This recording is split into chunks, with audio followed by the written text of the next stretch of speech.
height of the 2008 recession, Lewis House found himself broke and living on his sister's couch.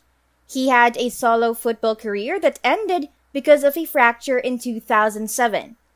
It was not a great time for him to be jobless with no professional job skills. However, Lewis was so driven that he spent all day on LinkedIn connecting with other people and growing his network. He used LinkedIn to offer networking classes. Once he got better at it, people were asking him to teach them how they could use LinkedIn. He then realized that there needed to be an online course so that more people could use his expertise. Before creating his online course, Lewis asked his students to pay in advance for it to see if there was interest. The next day, he woke up with $6,300 in his account. For today's video, exclusive to our Laptop Lifestyle members, we are going to talk about how you can turn your skills into courses just like Lewis House and sell them online. But before we start creating and selling our online course, let's have a look at why we should even bother. And the most obvious reason is to generate revenue. And indeed, there are people who earn their livelihoods purely through their course sales. So without further ado, let's get into the video. The first step is to pick an online course topic. Choose your online course topic carefully if you want to generate a lot of money. Some topics are more lucrative than others, but it's important that you do some research first. Take the time to research your audience and stay on topic. Get rid of the fluff. Once you write a blog post, focus on teaching your readers what they can do in order to achieve the same result. If you already have an audience, it should be fairly easy to narrow down your first online course topic. Just ask. You can do this by emailing them a survey. You can also post polls on social media. Facebook and Instagram have features to create polls with simple responses. If an answer is clear-cut, then it may be a good topic to start with. If you don't have a large audience but you produce content such as YouTube videos, podcasts, or the other types, that's a good start. Your online course will ideally be around the same topic that your content covers.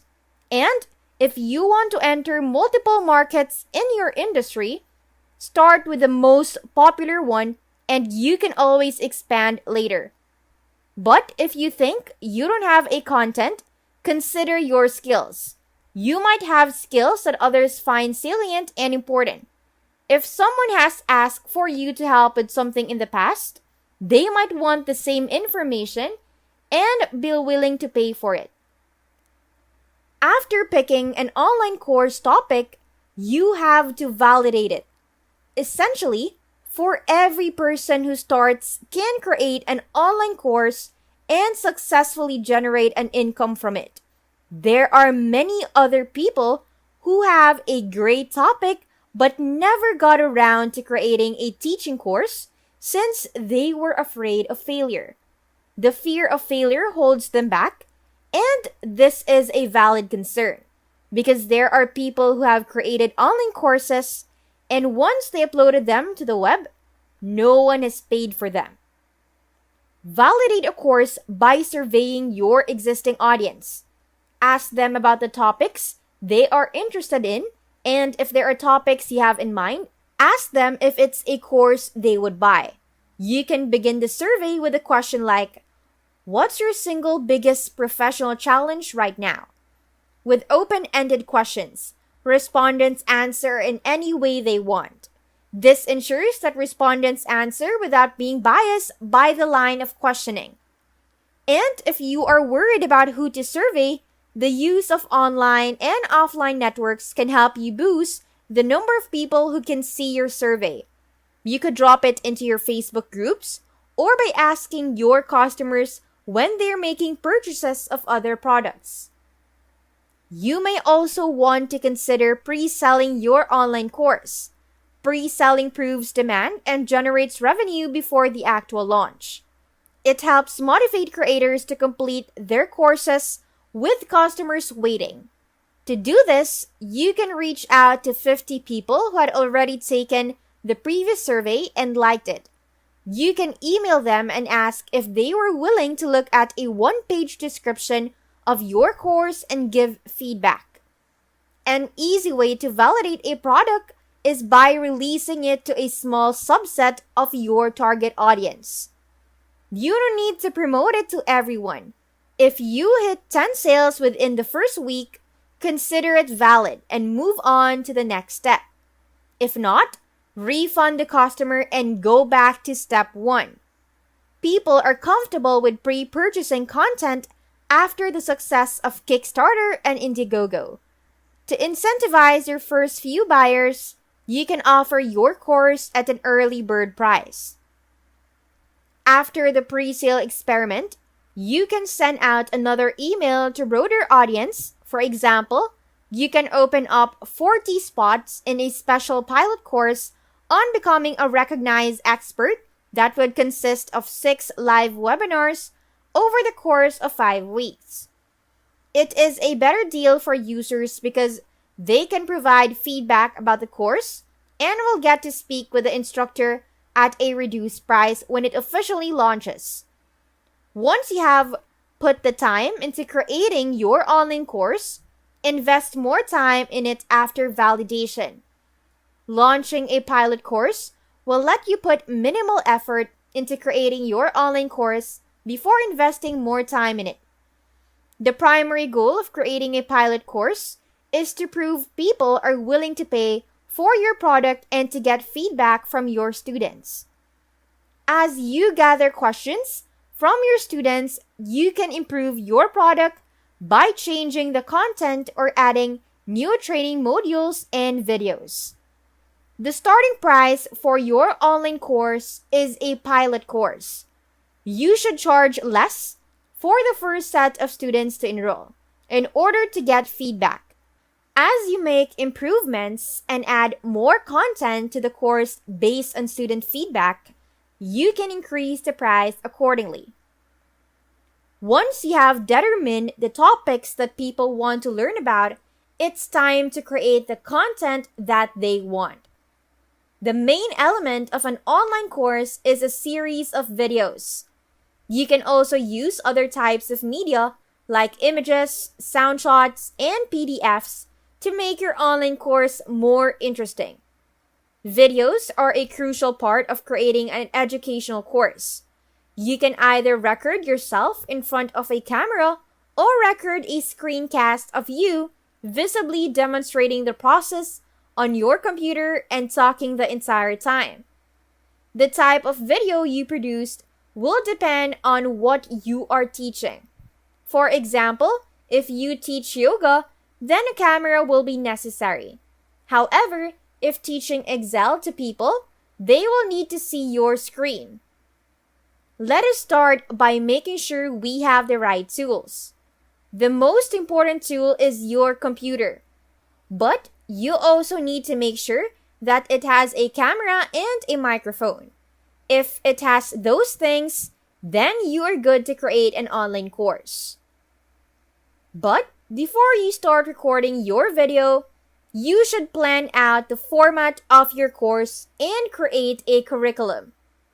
You may also want to script out the full course or at least note down talking points. With this foresight, it will save you time from frequent retakes and editing later. To create a successful course, start with the end result and work back. Consider the outcomes you want your students to have after you are finished teaching them. Write down how a student would feel before they finish the course. For example, what is or was a lesson or activity that they were just learning? Continue moving backward using this guide to find the natural starting point. To organize your brainstorming, break it down into chapters and lessons. Piece together the milestones, which are your profound experiences that stand out during the learning process, and steps, which are all the lessons you learned along the way. Milestones are major important achievements and steps or the small accomplishments you need to do in order to reach milestones.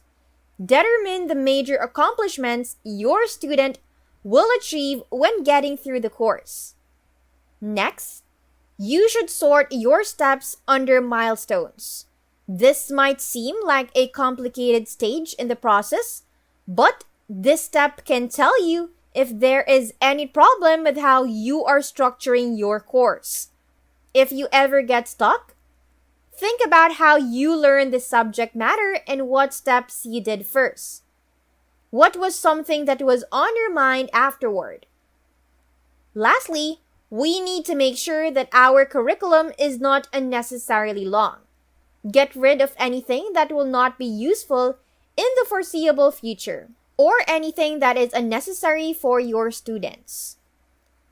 Now, you have the tools and know what content you want to create. You can start shooting. It's important to think about the student's success.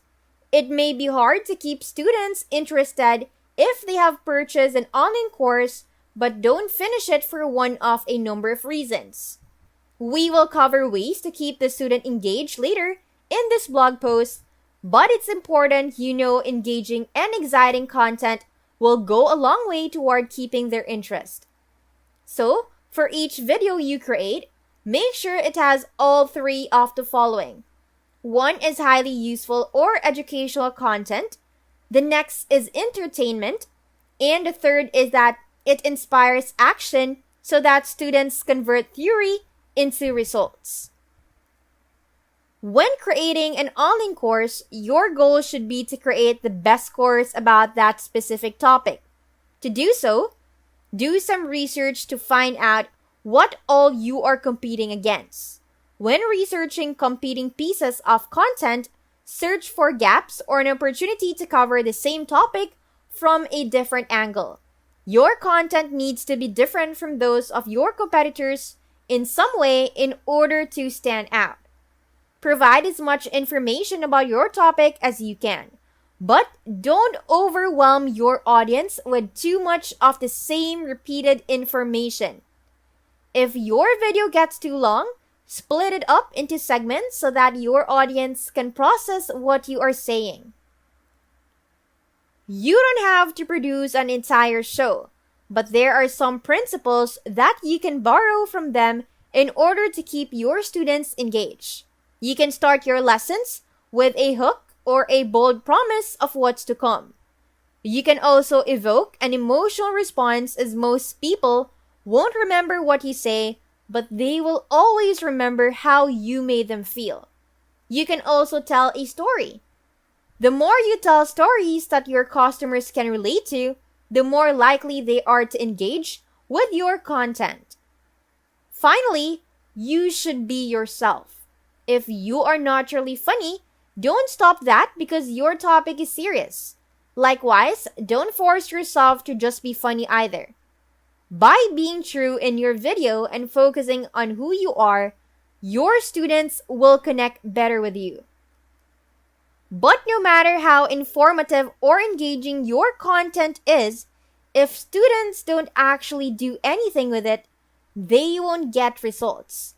To inspire your audience to change and or take action, your content should first address the problem they want to solve, their pain or current reality. Then address the benefits of all the proposed solution, their pleasure, the desired reality. You should always have a clear next step for your viewers at the end of each video. It could be an assignment or quiz, or simply to move on to the next video. It is not enough to just tell your students what to do. You need to help them believe that they can do it. Otherwise, they won't be able to move on. The concept of self-efficacy is the belief in one's ability to accomplish something successfully. If your audience doesn't believe that they can do something, it doesn't matter how clearly you articulate the necessary steps. You need them to believe in the reality you are promising them. The next you should do is host your online course. There are actually three ways to do it. First is self-hosting. As the name suggests, you host the videos on your own with this option. With hosting your own videos, you also need to rent a server and set up a payment processing system. The second is through online course marketplaces. What you need to do is upload your videos and let the platform do the rest. They promote it to their database of students, collect the payments, and make sure that students can access it. It sounds great, but at the end of the day, they control everything. You have to comply with their terms and conditions, and you will often have restrictions like how much you can price your course or how many times you can email students. They also take a massive cut of your sales. And third is through learning management systems. LMS are the best of both worlds. They give you full control, but it's very easy to set up. With a very few clicks, you can build sales pages for your courses. These sale pages are powered by structured data and machine learning, so you don't need to input strict parameters to produce quality content. Your course content can be delivered in a more intuitive interface. What's more, it can also be accessed on their phone, and you can add interactive elements to make it more engaging. Quizzes and surveys are just two examples. There is a question we need to answer before launching our course to the public and starting to generate revenue. How much are we going to charge? Pricing your online course is a crucial decision. If you set the price too low, you'll miss out on revenue.